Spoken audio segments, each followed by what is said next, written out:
مسئلہ نہیں ادھر ادھر ادھر ہٹا دو.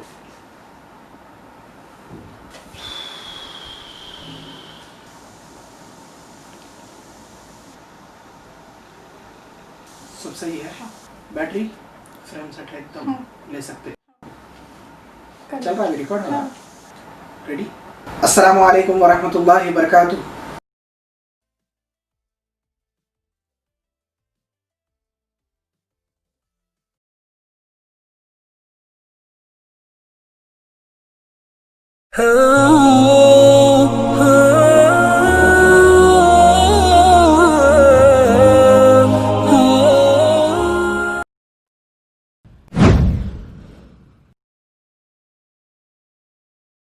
السلام علیکم ورحمۃ اللہ وبرکاتہ. اعوذ باللہ من الشیطان الرجیم. بسم اللہ الرحمن الرحیم. رب اشرح لی صدری ویسر لی امری واحلل عقدۃ من لسانی یفقہوا قولی. ناظرین محترم، الحمدللہ تقریباً بہت سے سیشن سے ہم لوگ آداب زندگی کا مطالعہ کر رہے ہیں. آداب زندگی سے بہت کچھ چیزیں سیکھنے کو ملی ہیں ہم کو.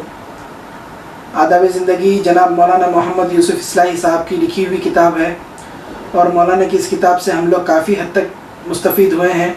روزمرہ کی اسلامی طرز زندگی کیسی ہو، قرآن و حدیث کی روشنی میں زندگی کو کیسے گزارا جائے، خصوصاً نبی صلی اللہ علیہ وسلم، انبیاء علیہ السلام، صحابہ اکرام کے سنت کے مطابق زندگی کیسے گزاری جائے، ہم لوگ اس کتاب سے سیکھ رہے ہیں.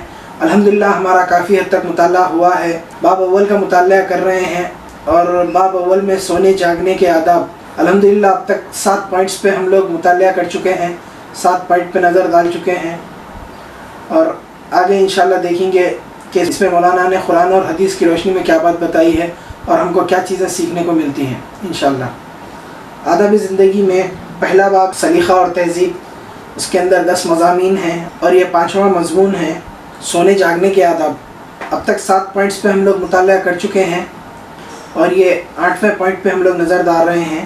Point number 8. سونے سے پہلے وضو کرنے کا بھی اہتمام کیجیے اور پاک و صاف ہو کر سوئیے. اگر ہاتھوں میں چکنائی وغیرہ لگی ہو تو ہاتھوں کو خوب اچھی طرح دھو کر سوئیے. نبی صلی اللہ علیہ وسلم کا ارشاد ہے، جس کے ہاتھ میں چکنائی وغیرہ لگی ہو اور وہ اسے دھوئے بغیر سو گیا اور اس سے کوئی نقصان پہنچا، یعنی کسی جانور نے کاٹ لیا، تو وہ اپنے آپ ہی کو ملامت کرے گا کہ دھوئے بغیر کیوں سو گیا تھا. نبی کریم صلی اللہ علیہ وسلم کا معمول تھا کہ سونے سے پہلے آپ صلی اللہ علیہ وسلم وضو فرماتے، اور اگر کبھی اس حال میں سونے کا ارادہ فرماتے تو غسل کی حاجت ہوتی تو ناپاکی کے مقام کو دھوتے اور پھر وضو کر کے سوتے. تو پوائنٹ نمبر 8 میں یہ بات بتائی گئی ہے کہ نبی صلی اللہ علیہ وسلم جب کبھی بھی سوتے تو اپنے ہاتھ وغیرہ دھوتے، وضو کر کے سوتے. صابن سے ہاتھ صاف دھو لینا چاہیے. ہینڈ واش وغیرہ آج کل آ گئے ہیں تو اس سے بھی ہاتھ آپ صاف دھو سکتے ہیں. تو ہاتھ کے اندر کوئی چکنائی لگی نہیں ہونی چاہیے. اگر آپ کے ہاتھ چکنے ہیں اور آپ سو گئے ہیں تو اس میں کیا ہوتا، کوئی جانور اگر آپ کو آ کے آپ کی چکنائی کی بوجھ سے اگر آپ کو کاٹ لے گا تو اس میں آپ ہی کا نقصان ہوگا. نبی صلی اللہ علیہ وسلم کے یہاں پہ امت کے لیے احکامات یہ ہیں کہ اپنے ہاتھوں کو صاف دھو کر سویا کرو اور باوضو سویا کرو. نبی صلی اللہ علیہ وسلم کا بھی یہ معمول تھا کہ آپ صلی اللہ علیہ وسلم اکثر وضو کر کے سوتے، اور کبھی حاجت غسل ہوتی تو آپ ناپاکی کے مقام کو دھو کر پھر وضو کر کے سوتے. نمبر 9. سونے کے وقت گھر کا دروازہ بند کر لیجئے. کھانے پینے کے برتن ڈھانک دیجئے. چراغ یا لالٹین وغیرہ بجھا دیجئے، اور اگر آگ جل رہی ہو تو اس کو بھی بجھا دیجئے. ایک بار مدینے میں رات کے وقت کسی کے گھر میں آگ لگ گئی تو نبی صلی اللہ علیہ وسلم نے فرمایا، آگ تمہاری دشمن ہے، جب سویا کرو تو آگ بجھا دیا کرو. دیکھیں کیا کیا احکامات ہیں. دیکھیں یہ بہت اہم ترین باتیں ہیں جو ہماری زندگیوں میں، روزمرہ کی زندگیوں میں یہ چیز کا ہم کو بہت زیادہ خیال رکھنا چاہیے. ایک تو اپنے خود کے فائدے کے لیے کرنا چاہیے، اور ایک تو نبی صلی اللہ علیہ وسلم کی سنت پہ عمل کرنے کے لیے بھی کرنا چاہیے. جیسا کہ کیا کرنا ہے یہاں پہ، سونے سے پہلے گھر کا دروازہ وغیرہ بند کر لیجئے. کھانے پینے کے برتن کو ڈھک دینا چاہیے. کوئی چیز اگر بچی ہوئی ہے کھانے پینے کے اندر، جیسا کہ کوئی رات کا کھانا بچ گیا ہے، کوئی سالن وغیرہ بچ گیا ہے، تو اس کو بھی ڈھک کر رکھنا چاہیے.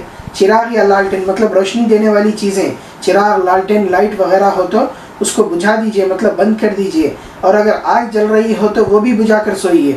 پہلے زمانے میں آگ وغیرہ جلاتے تھے، ٹھنڈ کا مقام اگر ہوتا تھا تو آگ سے لوگ اپنے ہاتھ وغیرہ سیکتے تھے اور اس سے گرمی لیتے تھے. تو ابھی تو ایسا نہیں ہے، لیکن اگر آگ جل رہی ہو، جیسا کہ چولہے میں ہو یا پھر کوئی ٹھنڈی کے لیے کوئی گرمی حاصل کرنے کے لیے آگ لے رہے ہوں تو اس لحاظ سے بھی آگ کو بجھا دینا چاہیے، اور چراغ وغیرہ ہو آگ کا وہ بھی بجھا دینا چاہیے۔ ایک بار مدینے میں رات کے وقت کسی کے گھر میں آگ لگ گئی تو نبی صلی اللہ علیہ وسلم نے فرمایا کہ آگ تمہاری دشمن ہے، اسے ہر وقت بجھا کر سویا کرو، جب بھی سویا کرو تو اسے بجھا کر سویا کرو۔ آدمی سوتے وقت آگ اگر لگ گئی، آگ جل رہی ہے گھر میں اور سو گیا، نہ جانے اس سے کیا کیا نقصانات ہو گئے انسان اندازہ بھی نہیں کر سکتا۔ اور نبی صلی اللہ علیہ وسلم نے فرمایا جب شام ہو جائے تو چھوٹے بچوں کو گھر سے باہر نہ نکلنے دو، کیونکہ اس وقت شیاطین زمین میں پھیل جاتے ہیں، پھر جب گھڑی بھر رات گزر جائے تو انہیں چھوڑ دو اور بسم اللہ کہہ کر دروازہ بند کر دو، اور بسم اللہ کہہ کر ہی بتی بجھا دو، اور بسم اللہ کہہ کر ہی پانی کے مشک کا منہ باندھ دو، اور بسم اللہ کہہ کر ہی کھانے پینے کے برتن ڈھانک دو، اور اگر ڈھانکنے کے لیے کوئی سرپوش وغیرہ موجود نہ ہو تو کوئی چیز ہی برتن پر رکھ دو۔ بسم اللہ کہہ کر کوئی چیز بھی برتن پر رکھ سکتے ہیں۔ سیاہ ستہ بحوالہ حسن حسین، یہ بھی ایک حدیث ہے نبی صلی اللہ علیہ وسلم کی کہ جب شام ہو جائے تو بچوں کو گھر کے اندر بلا لینا ہے، چھوٹے بچوں کو گھر کے، اس لیے کہ زمین کے اندر زمین میں شیاطین پھیل جاتے ہیں، اور جب گھڑی بھر رات گزر جائے، مطلب پھر رات پوری ہو جائے، رات گزر جائے، مطلب عشاء کا وقت آ جائے مغرب کے بعد سے، اس وقت چھوڑ سکتے ہیں۔ اور دروازہ بند کرتے وقت بسم اللہ کہہ کر دروازہ بند کرنا چاہیے، بسم اللہ کہہ کر دروازہ بند کرنا چاہیے۔ اور اگر بتی بھی بجھا رہے ہیں آپ کسی چیز کی، چراغ وغیرہ کی، تو اس کو بھی بسم اللہ کہہ کر بجھانا چاہیے۔ پانی کے مشک کا منہ بند کر رہے ہیں، مطلب آپ کسی چیز میں پانی رکھا ہوا ہے پینے کا پانی اور اس کا منہ بند کر رہے ہیں تو اس کو بھی بسم اللہ کہہ کے بند کرنا چاہیے، اور بسم اللہ کہہ کے کھانے پینے کے برتن کو ڈھانکنا چاہیے۔ نمبر 10، سوتے وقت بستر کے قریب یہ چیزیں ضرور رکھ لیجئے: پینے کا پانی، گلاس، لوٹا، لاٹھی، روشنی کے لیے ماچس یا ٹارچ، مسواک، تولیہ وغیرہ، اور اگر آپ کہیں مہمان ہو تو گھر والوں سے بیت الخلاء وغیرہ ضرور معلوم کر لیجئے، ہو سکتا ہے رات میں کسی وقت ضرورت پیش آ جائے اور زحمت ہو۔ نبی صلی اللہ علیہ وسلم جب آرام فرماتے تو آپ کے سراہنے 7 چیزیں رکھی ہوتی: 1 تیل کی شیشی، 2 کنگھا، 3 سرمے دانی، 4 قینچی، 5 مسواک، 6 آئینہ، 7 لکڑی کی ایک چھوٹی سی سیخ جو سر وغیرہ کھجانے کے کام آتی ہو۔ نبی صلی اللہ علیہ وسلم کا بھی یہ معمول تھا کہ سوتے وقت اپنے پاس کچھ چیزیں رکھتے تھے نبی صلی اللہ علیہ وسلم، تو یہاں پہ امت کے لیے بھی یہ تاکید کر رہے ہیں جب آپ بستر پہ سوئیں تو ان چیزوں کا خیال رکھیں، یہ چیزیں آپ کے پاس ہونی چاہیے: پانی وغیرہ، لوٹا، لاٹھی، چراغ وغیرہ، ٹارچ وغیرہ یا مسواک، تولیہ، یہ جو چیزیں ہیں انسان کو اس کی ضرورت پڑ سکتی ہے۔ اگر آپ مہمان بن کے گئے ہیں تو وہاں پہ بھی آپ لوگوں سے بیت الخلاء کا راستہ معلوم کر لیجیے تاکہ آپ کو رات میں اگر آپ کو بیت الخلاء کی حاجت ہو تو کوئی پریشانی نہ ہو۔ نبی صلی اللہ علیہ وسلم بھی کچھ چیزیں اپنے پاس رکھتے تھے جیسا کہ تیل کی شیشی، کنگھا، سرمے دانی، قینچی، مسواک، آئینہ اور لکڑی کا ایک چھوٹا سا سیخ جو آپ کے سر کھجانے کے کام آتا ہو۔ نمبر 11، سوتے وقت آپ جوتے اور کپڑے وغیرہ پاس ہی رکھیے کہ جب سو کر اٹھیں تو تلاش نہ کرنا پڑے، اور اٹھتے ہی جوتوں میں پیر نہ ڈالیے۔ اس طرح کپڑے وغیرہ بھی بغیر جھاڑے نہیں پہنیے، پہلے جھاڑ لیجئے، ہو سکتا ہے کہ جوتے یا کپڑے میں کوئی موذی جانور ہو اور خدا نخواستہ وہ آپ کو تکلیف پہنچا دے۔ مطلب رات کے وقت اگر آپ جوتے یا چپل چھوڑ کے سو رہے ہیں اور اپنے کپڑے بھی کہیں پہ ٹانگ رہے ہیں یا کہیں رکھ رہے ہیں تو آپ کو صبح میں اٹھنے کے بعد اس کو پہننے سے پہلے آپ اس کو جھٹک لینا چاہیے۔ جھاڑنے سے مراد یہ ہے کہ جھٹک لیا جائے۔ ایک بار زور سے اگر آپ جھٹکا مار دیں گے، 3 بار بھی اگر زور سے جھٹک دیں گے بسم اللہ کہہ کر، کوئی چیز موذی جانور ہے جو آپ کو نقصان پہنچانا چاہ رہی ہو یا پھر اس کے اندر پناہ لی ہوئی ہو، وہ چیز نکل کے چلے جاتی ہے اور آپ کو کوئی نقصان نہیں ہو اس کا انشاءاللہ۔ نمبر 12، سونے سے پہلے بستر اچھی طرح جھاڑ لیجئے، اور اگر کبھی سوتے سے کسی ضرورت کے لیے اٹھیں تو پھر آ کر لیٹیں تب بھی بستر اچھی طرح جھاڑ لیجئے۔ نبی صلی اللہ علیہ وسلم نے فرمایا، اور جب کوئی شب میں بستر سے اٹھے اور پھر بستر پر جائے تو اپنی لنگی کے کنارے سے 3 بار جھاڑ دے، اس لیے کہ وہ نہیں جانتا کہ اس کے پیچھے بستر میں کیا چیز آ گئی ہو۔ ترمذی کی روایت ہے یہ۔ نبی صلی اللہ علیہ وسلم نے فرمایا، رات کے وقت اگر آپ کو حاجت ہے، آپ کو پیشاب وغیرہ کی حاجت ہو گئی اور آپ پیشاب کے لیے جانا چاہ رہے ہیں، پھر آپ جا کے آنے کے بعد 3 بار اپنی لنگی وغیرہ، رومال، توال وغیرہ جو بھی ہوتا ہے آپ کے یہاں، اس سے آپ جھاڑ کے پھر لیٹنا چاہیے۔ ہم لوگ اتنا توجہ بھی نہیں دیتے ان باتوں پہ، ان چیزوں پہ، اور رات کے وقت ہم اپنی حاجت کو پوری کرتے ہیں، آتے ہیں اور پھر لیٹ جاتے ہیں، اسی پر سو جاتے ہیں۔ نمبر 13، جب بستر پر پہنچے تو یہ دعا پڑھیے، نبی صلی اللہ علیہ وسلم کے الحمدللہ الذی اطعمنا وسقانا وکفرنا وآوانا فکم ممن لا کافی لہ ولا معوی، شمائل ترمذی کی روایت ہے یہ۔ شکر و تعریف خدا ہی کے لیے ہے جس نے ہمیں کھلایا پلایا اور جس نے ہمارے کاموں میں بھرپور مدد فرمائی اور جس نے ہمیں رہنے بسنے کا ٹھکانہ بخشا۔ کتنے ہی لوگ ہیں جن کا نہ کوئی معین و مددگار ہے اور نہ کوئی ٹھکانہ دینے والا۔ تو نبی صلی اللہ علیہ وسلم بستر پہ جب پہنچتے تو یہ دعا کرتے کہ اللہ تعالیٰ کا شکر ہے، اللہ تعالیٰ کی حمد و ثنا بیان کرتے اور جو بستر پہ ہم سو رہے ہیں، گھر میں رہ رہے ہیں، اس کا بھی شکریہ ادا کرتے اور امت کو بھی یہ دعا سکھائی ہے۔ شمائل ترمذی کی یہ روایت ہے۔ نمبر 14، بستر پر پہنچنے پر قرآن پاک کا کچھ حصہ ضرور پڑھیے، نبی صلی اللہ علیہ وسلم سونے سے پہلے قرآن پاک کا کچھ حصہ ضرور تلاوت فرماتے۔ نبی صلی اللہ علیہ وسلم کا ارشاد ہے، جو شخص اپنے بستر پر آرام کرنے کے وقت کتاب اللہ کی کوئی سورت پڑھتا ہے تو خدا تعالیٰ اس کے پاس ایک فرشتہ بھیجتا ہے جو ہر تکلیف دہ چیز سے اس کے بیدار ہونے تک اس کی حفاظت کرتا ہے، خواہ وہ کسی بھی وقت نیند سے بیدار ہو۔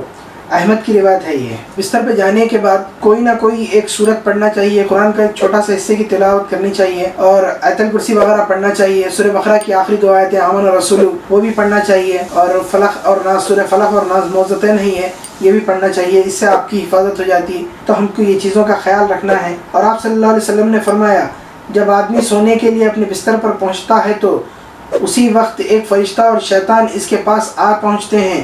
فرشتہ اس سے کہتا ہے اپنے اعمال کا خاتمہ بھلائی پر کرو اور شیطان کہتا ہے اپنے اعمال کا خاتمہ برائی پر کرو۔ پھر اگر وہ آدمی خدا کا ذکر کر کے سویا تو فرشتہ رات بھر اس کی حفاظت کرتا ہے۔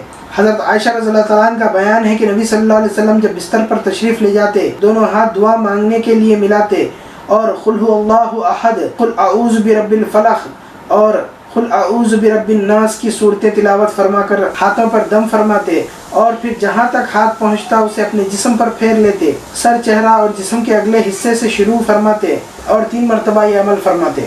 شمائل ترمذی کی روایت ہے یہ۔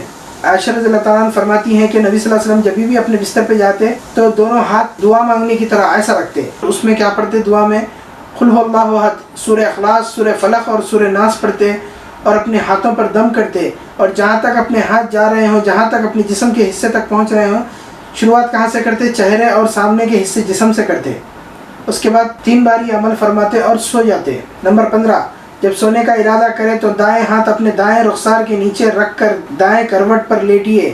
حضرت برا رضی اللہ تعالیٰ عنہ فرماتے ہیں کہ نبی صلی اللہ علیہ وسلم آرام فرماتے تو اپنا دائیں ہاتھ دائیں رخسار کے نیچے رکھتے اور یہ کلمات پڑھتے، ربی قنی عذابک یوم تبعث عبادک، خدایا مجھے اس روز اپنے عذاب سے بچا جس روز تو اپنے بندوں کو اپنے حضور اکٹھا حاضر کرے گا۔ حسن حسین میں یہ ہے کہ آپ صلی اللہ علیہ وسلم یہ کلمات 3 بار پڑھتے۔ نبی صلی اللہ علیہ وسلم کا یہ معمول تھا کہ سونے سے پہلے یہ دعا اپنے دائیں رخسار پہ سیدھے طرف سیدھے کروٹ دائیں کروٹ پلٹ کے سوتے اور یہ دعا پڑھتے۔ نمبر 16، پٹ لیٹنے اور بائیں کروٹ پر سونے سے پرہیز کیجیے۔ حضرت معیش رضی اللہ تعالیٰ عنہ کے والد طفخت الغفاری رضی اللہ تعالیٰ عنہ فرماتے ہیں کہ میں مسجد میں پٹ کے بل لیٹا ہوا تھا، کسی صاحب نے مجھے اپنے پاؤں سے ہلایا اور کہا اس طرح لیٹنے کو خدا ناپسند فرماتا ہے۔ اب جو میں نے دیکھا تو وہ نبی صلی اللہ علیہ وسلم تھے۔ ابو داؤد۔ اللہ اکبر کبیرہ۔ ایک صحابی تھے جب وہ مسجد میں پٹ لیٹے اوندھے لیٹے ہوئے تھے، اوندھے سوئے ہوئے تھے، ایک صاحب ان کے پاس آئے اور ان کو پاؤں سے ہلایا اور کہا کہ پٹ لیٹنے کو اللہ پسند نہیں فرماتا، اوندھے سونے کو اللہ پسند نہیں فرماتا۔ اور آپ دیکھیں کہ وہ صاحب کون ہیں، تو نبی صلی اللہ علیہ وسلم تھے۔ ابو داؤد کی روایت ہے یہ۔ نمبر 17، سونے کے لیے ایسی جگہ کا انتخاب کیجیے جہاں تازہ ہوا پہنچتی ہو۔ ایسے بند کمرے میں سونے سے پرہیز کیجیے جہاں تازہ ہوا کا گزر نہ ہوتا ہو۔ نمبر 18، منہ لپیٹ کر نہ سوئیے، اس طرح سونے سے صحت پر برا اثر پڑتا ہے۔ چہرہ کھول کر سونے کی عادت ڈالیے تاکہ آپ کو تازہ ہوا ملتی رہے۔ نمبر 19، ایسی کھلی چھتوں پر سونے سے پرہیز کیجیے جہاں کوئی منڈیر یا جنگلہ وغیرہ نہ ہو، اور چھت سے اترتے وقت اہتمام کیجیے کہ زینے پر پاؤں رکھنے سے پہلے آپ روشنی کا انتظام کر لیں، بعض اوقات معمولی سی غلطی سے ہی کافی تکلیف اٹھانی پڑتی ہے۔ نمبر 20، کیسی ہی سخت سردی پڑ رہی ہو، کمرے میں انگیٹھی جلا کر نہ سوئیے اور نہ بند کمرے میں لالٹین جلا کر سوئیے۔ آگ جلنے سے بند کمرے میں جو ہوا پیدا ہوتی ہے وہ صحت کے لیے انتہائی مضر ہے، بلکہ بعض اوقات تو اس سے جان کا خطرہ السلام علیکم ورحمۃ اللہ وبرکاتہ.